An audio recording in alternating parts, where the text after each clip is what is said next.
और गीता के सिद्धांतों के अनुसार कर्तव्य कर्म करने से धर्म का पालन अनुष्ठान हो जाता है। इन धर्म क्षेत्र कुरुक्षेत्र पदों से सभी मनुष्यों को यह शिक्षा लेनी चाहिए कि कोई भी काम करना हो तो वह धर्म को सामने रख करके ही करना चाहिए। प्रत्येक कार्य सबके हित की दृष्टि से ही करना चाहिए। गीता में जैसे धर्म का तात्पर्य कर्तव्य कर्म से है, तो इसलिए अपने कर्तव्य को सामने रख कर के करना चाहिए और प्रत्येक कार्य सबके हित की दृष्टि से करना चाहिए। और गीता में कर्तव्य उसको कहते हैं जिसके करने से सबका हित हो, केवल अपने सुख आराम की दृष्टि से नहीं। और कर्तव्य अकर्तव्य के विषय में शास्त्र को सामने रखना चाहिए। मनमाना आचरण न करके शास्त्र जैसे हमारे को अपने नियत कर्म जो बताते हैं, उन कर्मों को हमें शास्त्रों की आज्ञा के अनुसार करना चाहिए। गीता 16वें अध्याय का 24वां श्लोक। समवेता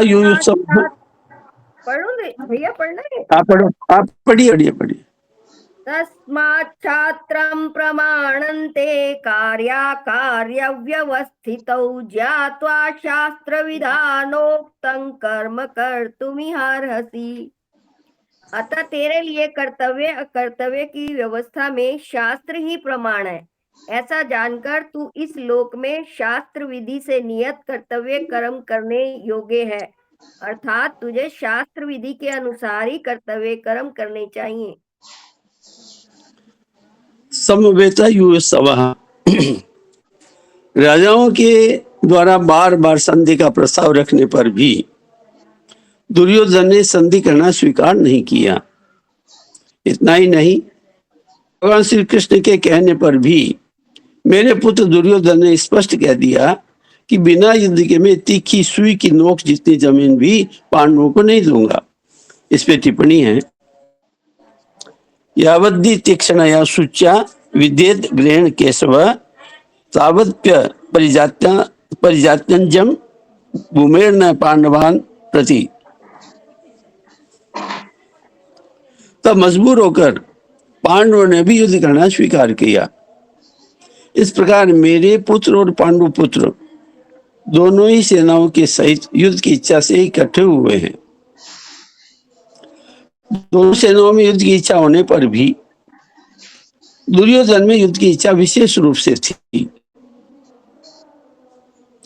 उसका उद्देश्य मुख्य था, वह से हो चाहे अन्याय से, विहित रीति से हो या निषिद्ध रीति से, ऐसा उसका भाव था। इसलिए विशेष रूप से दुर्योधन का पक्ष ही युयुत्सु अर्थात युद्ध की इच्छा वाला था। पांडवों में मुख्यता थी, उनका ऐसा भाव था कि चाहे ऐसा निर्वाह कर लेंगे पर अपने धर्म में बाधा नहीं आने देंगे, धर्म के नहीं चाहेंगे। इस बात को लेकर महाराज युधिष्ठिर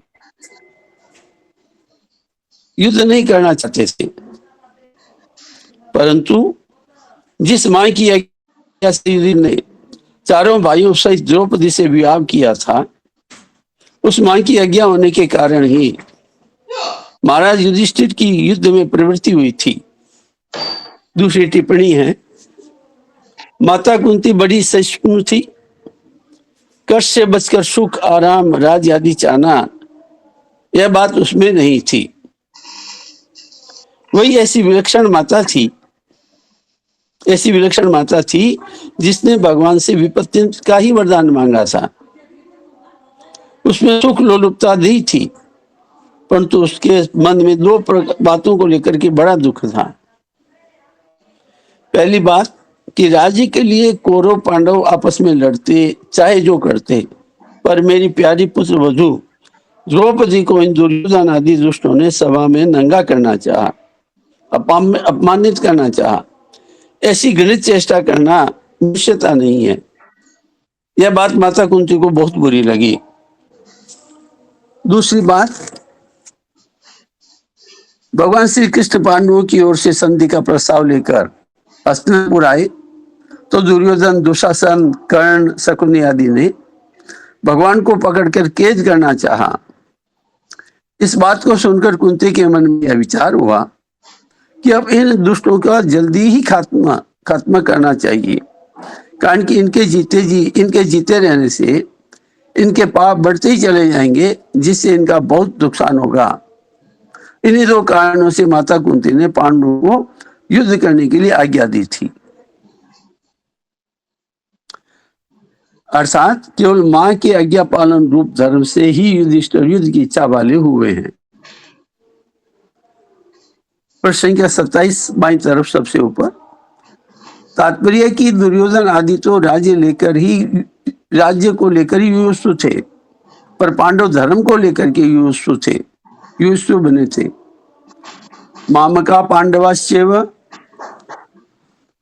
पांडव धृतराष्ट्र को यानी अपने पिता के बड़े भाई होने से पिता के समान समझते थे और उनकी आज्ञा का पालन करते थे।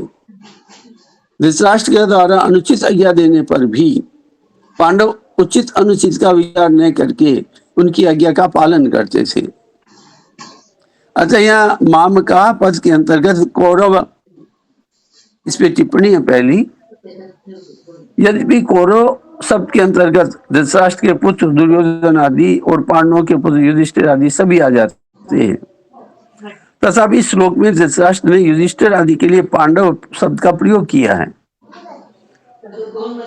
अतः व्याख्या में कौरव शब्द दुर्योधन आदि के लिए दिया गया है। यहाँ कौरव में दोनों पक्ष के नहीं, केवल कौरव दुर्योधन के लिए ये कौरव पद आया है। तो पांडव दोनों आ जाते हैं। फिर भी पांडवा पद अलग देने का तात्पर्य है कि धृतराष्ट्र का अपने पुत्रों में तथा पांडव के पुत्रों में समान भाव नहीं था।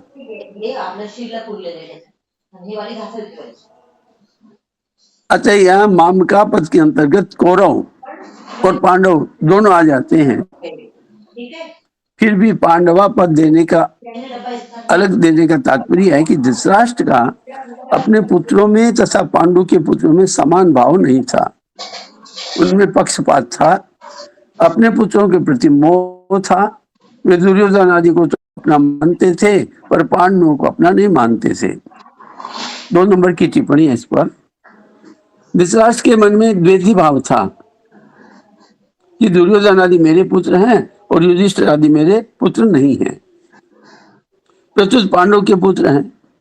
इस भाव के कारण दुर्योधन का भीष्म को विष खिलाकर जल में फेंक देना, लाक्षागृह में पांडवों को जलाने का प्रयत्न करना, युधिष्ठिर के साथ छलपूर्वक जुआ खेलना, पांडवों का नाश करने के लिए सेना लेकर वन में जाना आदि कार्यों के कारण में दुर्योधन को धृतराष्ट्र ने कभी मना नहीं किया, कारण कि उसके भीतर यही भाव था कि अगर किसी तरह पांडवों का नाश हो जाए तो मेरे बेटों का राज्य सुरक्षित रहेगा।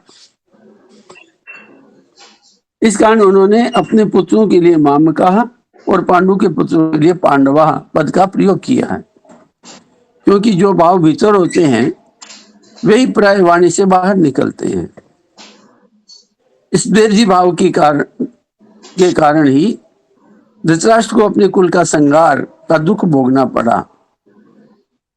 इससे मनुष्य मात्र को यह शिक्षा लेनी चाहिए कि वह अपने घरों में, मोहल्लों में, गांवों में, प्रांतों में, देशों में, संप्रदायों में द्वेषी भाव यानी भेदभाव, अर्थात ये अपने हैं ये दूसरे हैं, ऐसा भाव न रखे। कारण कि द्वेषी भाव से आपस में प्रेम स्नेह नहीं होता है, प्रत्युत कलह होती है। यहाँ पांडवा पद के साथ एव पद देने का तात्पर्य है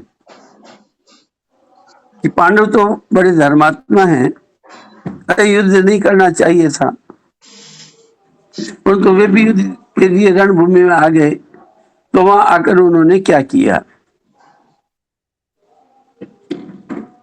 मामका और पांडवा, इस पे तीसरी टिप्पणी है।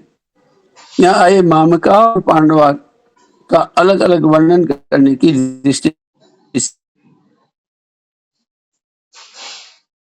ही शब्द प्रयुक्त हुए हैं। तो इनमें से पहले माम का पद का उत्तर संजय आगे के दूसरे श्लोक से 13वें श्लोक तक देंगे कि आपके पुत्र दुर्योधन ने पांडवों की सेना को देखकर द्रोणाचार्य के मन में पांडवों के प्रति द्वेष पैदा करने के लिए उनके पास जाकर पांडवों के मुख्य मुख्य सेनापतियों को नाम लिए। उसके बाद दुर्योधन ने अपनी सेना के मुख्य मुख्य योद्धाओं के नाम लेकर उनके रण कौशल आदि की प्रशंसा की। दुर्योधन को प्रसन्न करने के लिए भीष्म जी ने जोर से शंख बजाया। उसको सुनकर कौरव सेना में शंख आदि बाजे बज उठे। फिर 14वें श्लोक से 19वें श्लोक तक पांडवा पद का उत्तर देंगे कि रथ में बैठे हुए पांडव पक्षी भगवान श्री कृष्ण ने शंख बजाया। उसके बाद अर्जुन, भीम, युधिष्ठिर, नकुल, सहदेव आदि ने अपने अपने शंख बजाए, जिससे दुर्योधन की सेना का हृदय दहल गया। उसके बाद भी संजय पांडवों की बात कहते कहते 20वें श्लोक से श्री कृष्ण और अर्जुन के संवाद का प्रसंग आरंभ कर देंगे।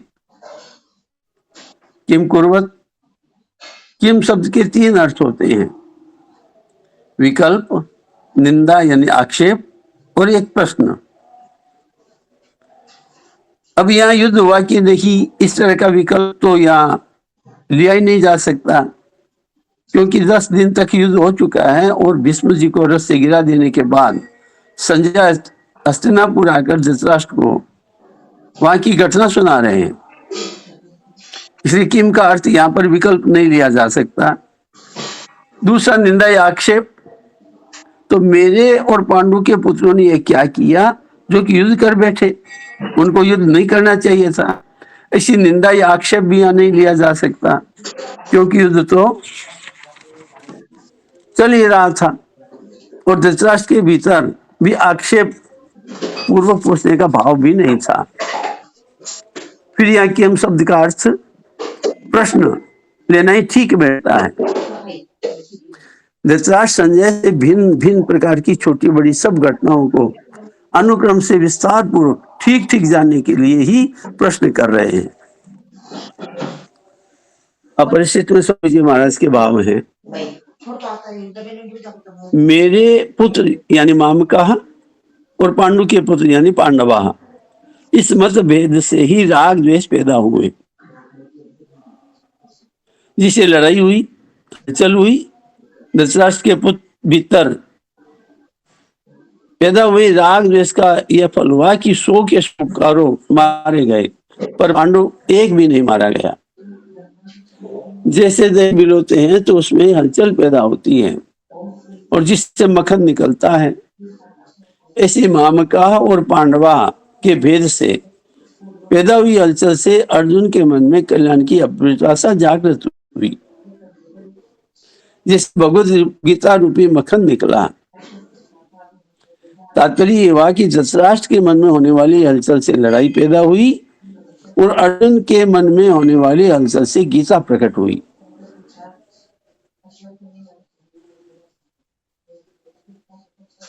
अब दूसरे श्लोक के साथ में संबंध में लिख रहे हैं कि धृतराष्ट्र के प्रश्न का उत्तर आगे के श्लोक से देना आरंभ करते हैं। दूसरा श्लोक है, संजय उवाच दृष्ट्वा तु पांडवानीकं व्यूढं दुर्योधनस्तदा आचार्यमुपसंगम्य राजा वचनमब्रवीत्।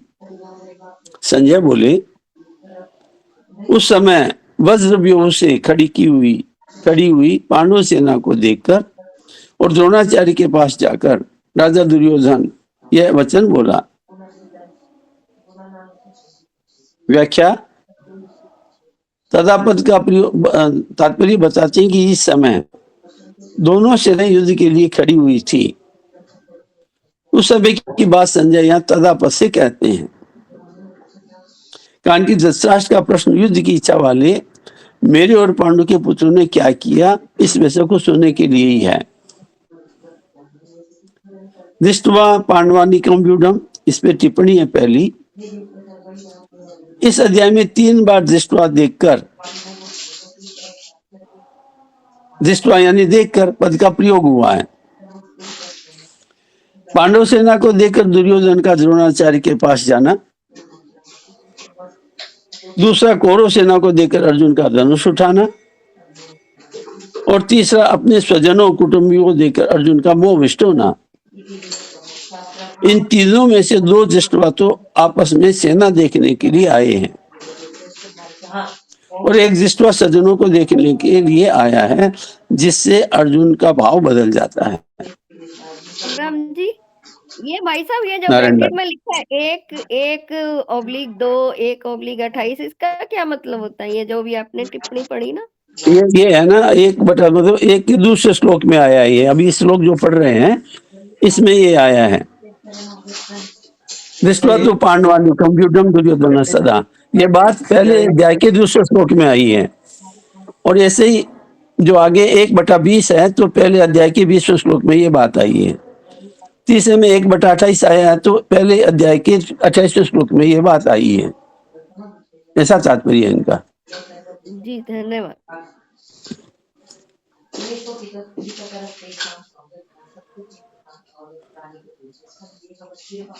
जी, तो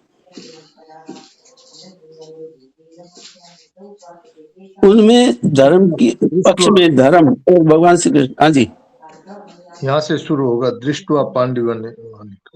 अच्छा ठीक है। दृष्ट्वा पांडवानिकम व्यूढ़म, पांडवों की ब्रज व्यू से खड़ी सेना को देखने का तात्पर्य है कि पांडवों की सेना बड़ी सुचारू रूप से और एक ही भाव से खड़ी थी, अर्थात उनके सैनिकों में 2 भाव नहीं थे, यानी मतभेद नहीं था।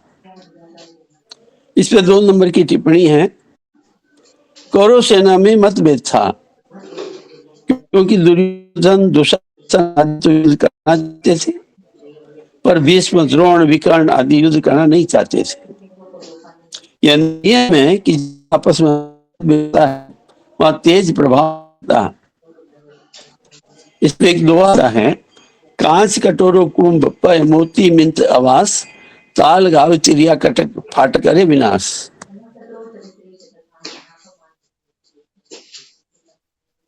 उनके पक्ष में धर्म और भगवान श्री कृष्ण थे, पांडवों के पक्ष में, और जिनके पक्ष में धर्म और भगवान होते हैं उसका दूसरों पर बड़ा असर पड़ता है। इसलिए संख्या में कम होने पर भी पांडवों की सेना का तेज यानी प्रभाव था और उसका दूसरों पर बड़ा असर पड़ता था। अतः पांडव सेना का दुर्योधन पर भी बड़ा असर पड़ा, जिसे वे द्रोणाचार्य के पास जाकर नीतियुक्त गंभीर वचन बोलता है। राजा दुर्योधन, दुर्योधन को राजा कहने का तात्पर्य है कि धृतराष्ट्र का सबसे अधिक अपनापन यानी मोह दुर्योधन में ही था। 100 बेटों में सबसे ज्यादा प्रिय यानी मोह अपनापन धृतराष्ट्र का दुर्योधन में था, और परंपरा की दृष्टि से युवराज दुर्योधन ही था, सबसे बड़ा बेटा था। राज्य के सब कार्यों की देखभाल दुर्योधन ही करता था। धृतराष्ट्र तो नाम मात्र के राजा थे। युद्ध में भी मुख्य हेतु दुर्योधन ही था। इन सभी कारणों से संजय ने दुर्योधन के लिए राजा शब्द का प्रयोग किया है। प्रश्न संख्या 29 बाईं तरफ, आचार्य पर संगम्य। द्रोणाचार्य के पास जाने में मुख्यतः 3 कारण मालूम देते हैं। दुर्योधन पांडवों की बड़ी भारी व्यूह रचना से खड़ी हुई सेना को देखकर सबसे पहले द्रोणाचार्य के पास में क्यों गए, इसके बारे में संभवतः 3 कारण। पहले करने के लिए, अर्थात द्रोणाचार्य के भीतर पांडवों के प्रति द्वेष पैदा करके उनको अपने पक्ष में विशेषता से करने के लिए दुर्योधन द्रोणाचार्य के पास गया।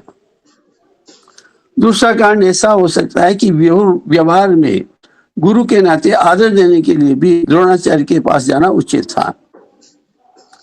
तीसरा, मुख्य व्यक्ति का सेना में यथास्थान खड़े रहना बहुत आवश्यक होता है, अन्यथा व्यवस्था बिगड़ जाती है।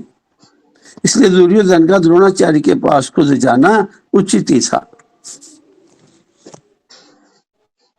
यहाँ शंका हो सकती है कि दुर्योधन को तो पितामह भीष्म के पास जाने चाहिए था, सेनापति तो वे थे जो कि सेनापति थे, और दुर्योधन गुरु द्रोणाचार्य के पास ही क्यों गया? इसका समाधान यह है कि द्रोण और भीष्म दोनों उभय पक्षपाती थे, अर्थात वे कौरव और पांडव दोनों का ही पक्ष रखते थे। उन दोनों में भी द्रोणाचार्य को ज्यादा राजी करना था, क्योंकि द्रोणाचार्य के साथ दुर्योधन का गुरु के नाते तो स्नेह था, पर कुटुंब के नाते स्नेह नहीं था। और अर्जुन पर द्रोणाचार्य की विशेष कृपा थी, अतः उनको राजी करने के लिए दुर्योधन का उनके पास जाना ही उचित था। और व्यवहार में भी यह देखा जाता है कि जिसके साथ स्नेह नहीं है, उसे अपना स्वार्थ सिद्ध करने के लिए स्वार्थ सिद्ध करने के लिए मनुष्य उसको ज्यादा आदर देकर के राजी करता है। दुर्योधन के मन में यह विश्वास था कि भीष्म जी तो हमारे दादाजी हैं ही, अच्छा उनके पास न जाऊं तो कोई बात नहीं, न जाने से अगर वे नाराज भी हो जाएंगे तो मैं किसी तरह से उनको राजी कर लूंगा। कारण की पितामह भीष्म के साथ दुर्योधन का कौटुंबिक संबंध और स्नेह था ही, भीष्म का भी उसके साथ कौटुंबिक संबंध और स्नेह था। इसलिए भीष्म जी ने दुर्योधन को राजी करने के लिए जोर से शंख बजाया। पहले अध्याय का श्लोक। वचनम अब्रवीत, या अब्रवीत कहना ही पर्याप्त था, क्योंकि अब्रवीत क्रिया के अंतर्गत ही वचन आ जाता है, अर्थात दुर्योधन बोलेगा तो वचन ही तो बोलेगा। इसलिए वचनम शब्द की आवश्यकता नहीं थी, अब्रवीत के अंदर ही बात आ जाती थी। फिर भी वचनम शब्द देने का तात्पर्य है कि दुर्योधन नीतियुक्त और गंभीर वचन बोलता है, जिससे द्रोणाचार्य के मन में पांडवों के प्रति द्वेष पैदा हो जाए और वे हमारे ही पक्ष में रहते हुए ठीक तरह से युद्ध करें, जिससे हमारी विजय हो जाए, हमारा स्वार्थ सिद्ध हो जाए। अब तीसरे श्लोक के 7वें संबंध में लिखते हैं कि द्रोणाचार्य के पास जाकर दुर्योधन चला, इसको आगे के श्लोक में बताते हैं। श्लोक है तीसरा।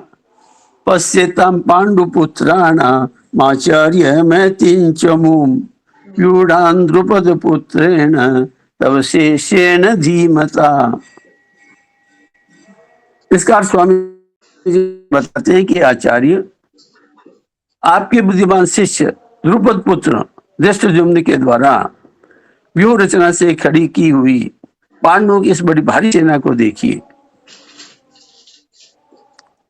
इस श्लोक की विस्तृत व्याख्या करते हुए स्वामी जी महाराज पहले आचार्य पद का तात्पर्य बताते हैं। द्रोण के लिए आचार्य संबोधन देने में दुर्योधन का यह भाव मालूम देता है कि आप हम सब के यानी कौरवों और पांडवों के आचार्य हैं। शस्त्र विद्या सिखाने वाले होने से आप सबके गुरु हैं, इसलिए आपके मन में किसी का पक्ष या आग्रह नहीं होना चाहिए। तब शिष्येण धीमता, इन पदों का प्रयोग करने में दुर्योधन का यह भाव है कि आप इतने सरल हैं कि अपने मारने के लिए पैदा होने वाले धृष्टद्युम्न को भी आपने अस्त्र शस्त्र की विद्या सिखाई है, और ये आपका शिष्य धृष्टद्युम्न इतना बुद्धिमान है कि उसने आपको मारने के लिए आपसे ही अस्त्र शस्त्र की विद्या सीखी है। द्रुपद पुत्रेण, यह पद कहने का आशय है कि आपको मार आज उपयाज नामक ब्राह्मणों से यज्ञ कराया, जिससे धृष्टद्युम्न पैदा हुआ, और वही है द्रुपद पुत्र धृष्टद्युम्न आपके सामने यानी प्रतिपक्ष में सेनापति के रूप में खड़ा है। यद्यपि दुर्योधन या द्रुपद पुत्र के स्थान पर धृष्टद्युम्न भी कह सकता था, उसके पिता के नाम लिए बगैर धृष्टद्युम्न नाम केवल कह सकता था, तथापि द्रोणाचार्य के साथ द्रुपद जो वेर रखता था, उस वेर भाव को याद दिलाने के लिए दुर्योधन ने यहाँ द्रुपद पुत्र शब्द का प्रयोग किया है कि अब वेर निकालने का अच्छा मौका है। पांडुपुत्राणाम एताम व्यूढ़ाम महतीम चमू पश्य। द्रुपद पुत्र के द्वारा पांडवों की व्यूहकार खड़ी हुई बड़ी भारी सेना को देखिए। तात्पर्य है कि जिन पांडवों पर आप स्नेह रखते हैं, उन्हें पांडवों ने आपके प्रतिपक्ष में खास आपको मारने वाले द्रुपद पुत्र को सेनापति बनाकर और व्यूह रचना करने का अधिकार दिया है। अगर पांडव आपसे स्नेह रखते तो कम से कम आपको मारने वालों को तो अपना मुख्य सेनापति नहीं बनाते, इतना अधिकार तो नहीं देते, परंतु सब कुछ जानते भी उन्होंने उसी को सेनापति बनाया है। यद्यपि कौरवों की अपेक्षा पांडवों की सेना संख्या में कम थी, अर्थात कौरवों की सेना 11 अक्षौहिणी, इसमें नीचे टिप्पणी है। अक्षौहिणी सेना कितनी होती है कि एक अक्षौहिणी सेना में 21,800 रथ, 21,800 हाथी और 65,610 घोड़े और 1,09,350 पैदल सैनिक होते हैं। इन सबको मिलाकर के एक अक्षौहिणी सेना कहलाती है। और पांडवों की 7 अक्षौहिणी सेना थी। तथापि दुर्योधन पांडवों की सेना को बड़ी भारी बता रहा है। पांडवों की सेना को बड़ी भारी कहने में 2 भाव मालूम देते हैं। पहला, पांडवों की सेना ऐसे ढंग से व्यूहकार खड़ी हुई थी जिससे दुर्योधन को थोड़ी सेना भी बहुत बड़ी दिख रही थी। दूसरा, पांडव सेना में सब के सब योद्धा एक मत के थे। इस एकता के कारण पांडवों की सेना थोड़ी भी बल में, उत्साह में बड़ी मालूम दे रही थी।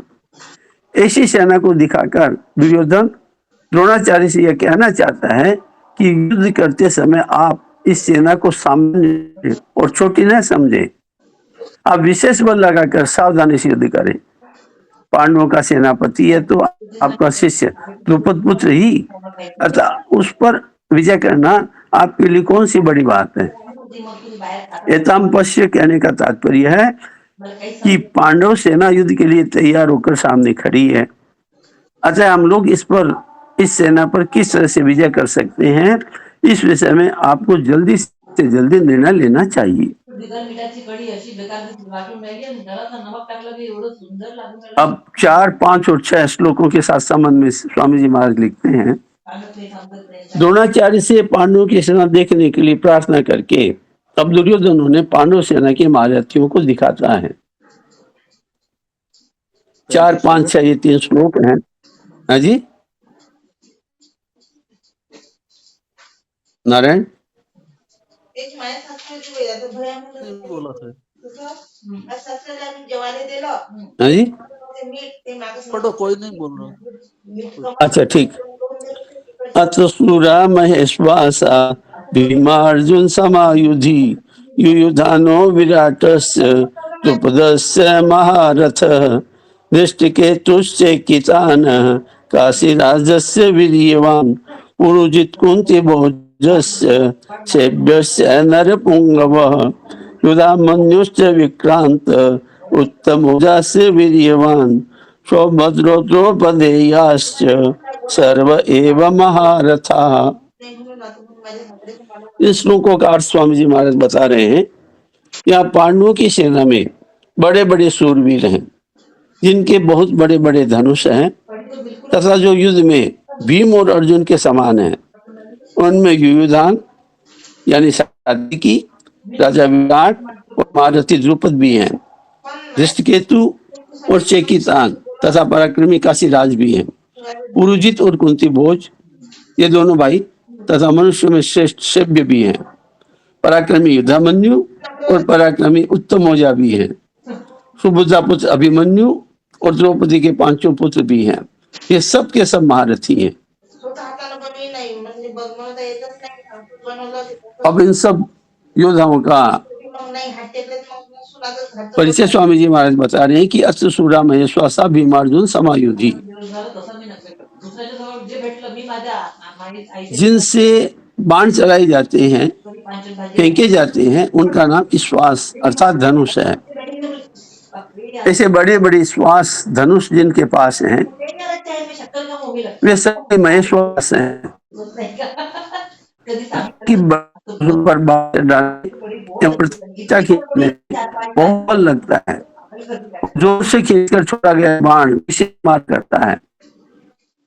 मेरा नखरा नहीं, मैं मेरा करती ना भगवान का वो से बहुत बलवान और शूर भी है। नहीं असं कमी जास्त झालं की माझं युद्ध में ये भीम और अर्जुन के समान आवाज नहीं आ रही है स्पष्ट। नारायण नारायण, आवाज कट रही है आपकी।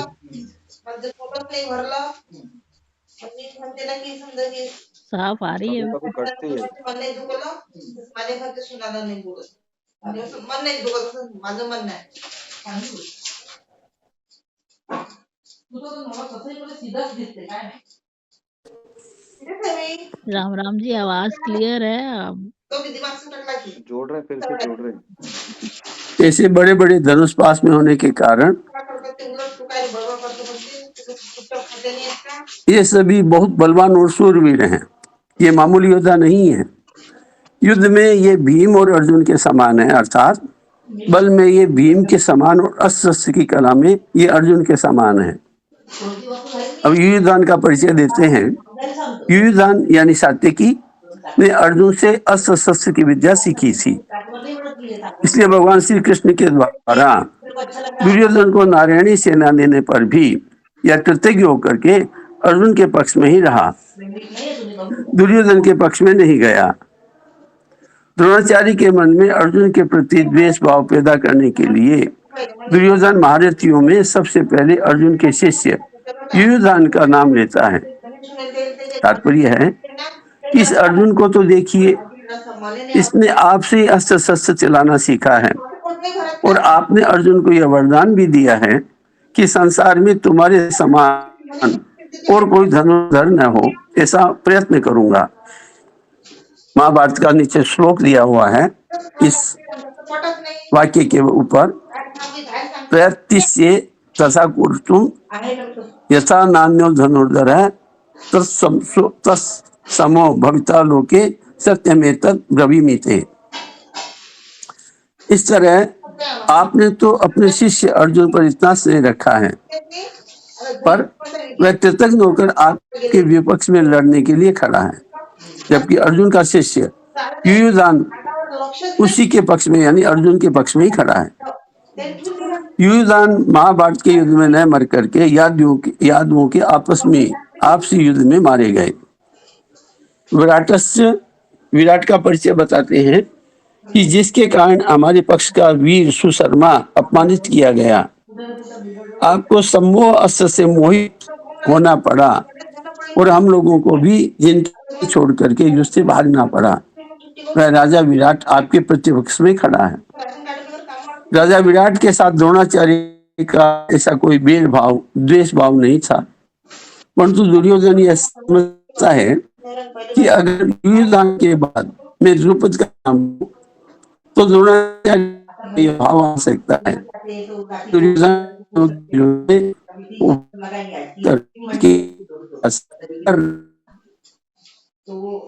भेदभाव पैदा कर रहा है, इसलिए दुर्योधन द्रुपद के नाम से पहले विराट का नाम लेता है, जिससे द्रोणाचार्य मेरी चालाकी न समझ सके और विशेषता से युद्ध करे।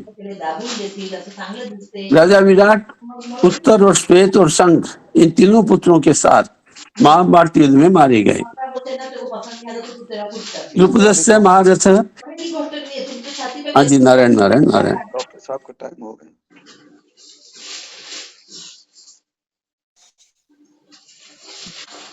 हाँ जी, नारायण नारायण नारायण, बहुत सुंदर। हाँ जी, राम राम, नारायण नारायण। डॉक्टर साहब प्रणाम। राम राम, प्रणाम सबको प्रणाम। तो ये तो इतिहास है, इसमें कोई बहुत समझने वाली बातें है नहीं। पर मूल में एक बात है कि ममता है, ये महाभारत कराती है, ये मूल बात है। धृतराष्ट्र के मन में एक प्रकार से ये इस तरह का भाव था कि ये मेरे पुत्र हैं और वो पांडव के पुत्र हैं। तो ये जो दो प्रकार का भाव है अपने पुत्रों के प्रति ममता विशेषता से, इसके कारण से ये युद्ध हुआ। अगर धृतराष्ट्र ये बात समझते कि आखिर है तो मेरे भाई के ही पुत्र, तो इनमें और इनमें क्या फर्क है, तो ये युद्ध नहीं होता।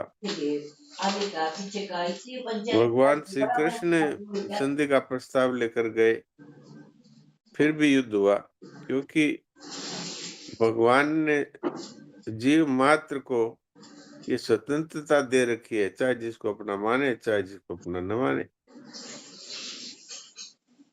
तो ये हम लोगों के लिए एक शिक्षा की बात है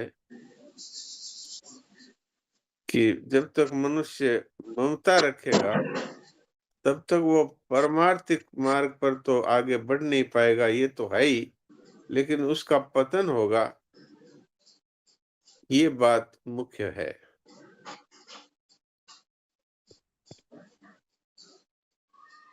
अब और कोई प्रश्न अगर है तो बातचीत कर सकते हैं।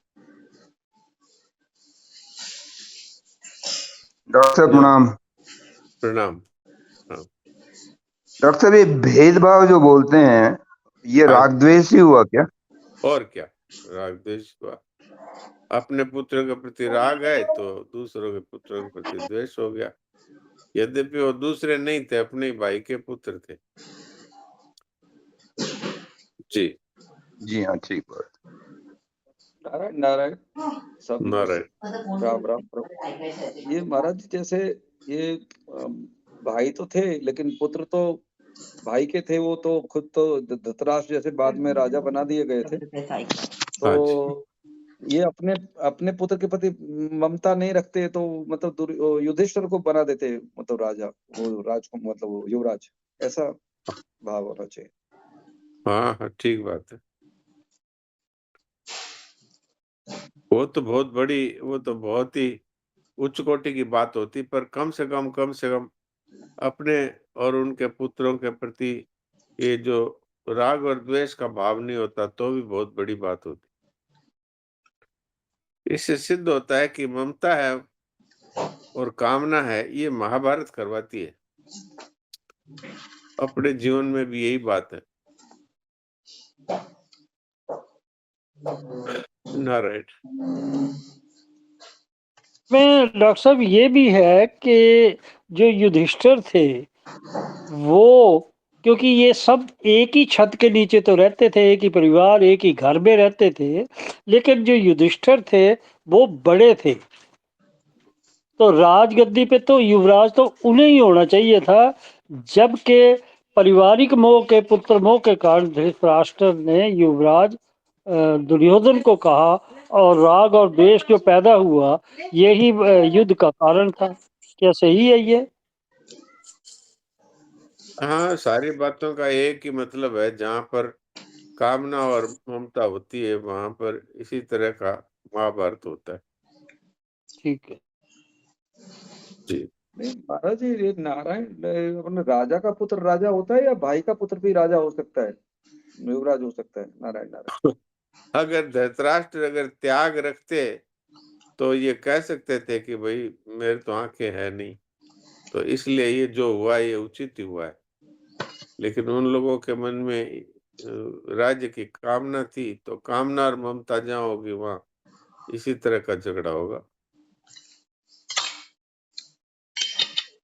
ये जो बात कर रहे हैं भाई साहब, उनमें ये भी था कि जो पांडु पुत्र थे, पांडु जो थे वो ही राज सिंहासन पर थे, क्योंकि ये इनकी दृष्टि नहीं थी तो इसलिए ये सिंहासन पर नहीं बैठे। वो वन में गए, किसी शाप के कारण वो वापस नहीं आए।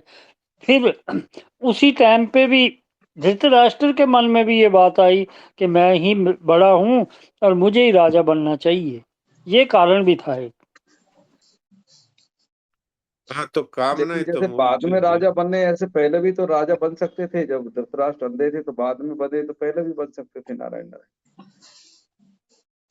क्योंकि वो अंधेर भी थे ना, तो राजगद्दी पर तो उस समय उसी को ही बिठाया जाता था।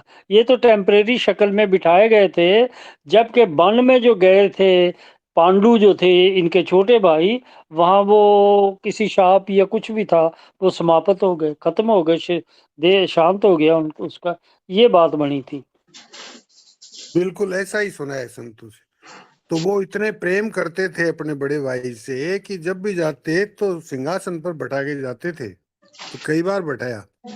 और जैसा आप बता रहे हैं कि बार वो वन में सांप के कारण या कैसे भी उनका देहांत हो गया, तो इसको लालच आ गया धृतराष्ट्र। तो उन्होंने सोचा कि अब इसको बनाना चाहिए पुत्र को। तो कायदा तो पांडु पुत्र युधिष्ठिर का ही था, बड़ा पुत्र वही था, पांडु ही था सिंहासन में। और तो पांडु ही था, वो तो टेम्परेरी बैठा के गए थे उनको प्रेम के कारण। राम राम।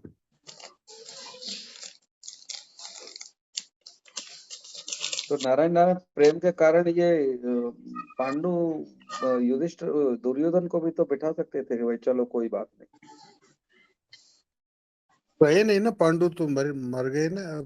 अब तो नहीं नहीं, ये दुर्यो युधिष्ठिर पांडव जो भाई थे उनकी बात कर रहा हूँ। नहीं, पांडव तो बड़े जब बाप थे, राजा थे, तो बाद में युवराज तो हो सकता है, लेकिन युवराज वही होता है ना जो राजा था, उसका बेटा ही युवराज होता है। तो राजा तो पांडु ही था, पांडु नहीं रहा तो युवराज युधिष्ठिर हो गए। ये तो एक उनकी जगह एक वैसे बढ़ा के गए थे टेम्परेरी, जब तक नहीं आए। फिर वो आए नहीं तो उनको युवराज तो युधिष्ठिर ही था, तो युधिष्ठिर को बनाना चाहिए। अच्छा रहो दे। हाँ जी डॉक्टर साहब, इन बातों में तो चलो खोज के क्या करेंगे। अब आज साधक संजीवनी शुरू हुई है, चौथी बार तीसरी बार जो भी है, तो हम लोगों को थोड़ा उसके बारे में बताओ, कैसे पठन श्रवण करेंगे ताकि हम लोगों को थोड़ा ज्यादा लाभ होए। हालांकि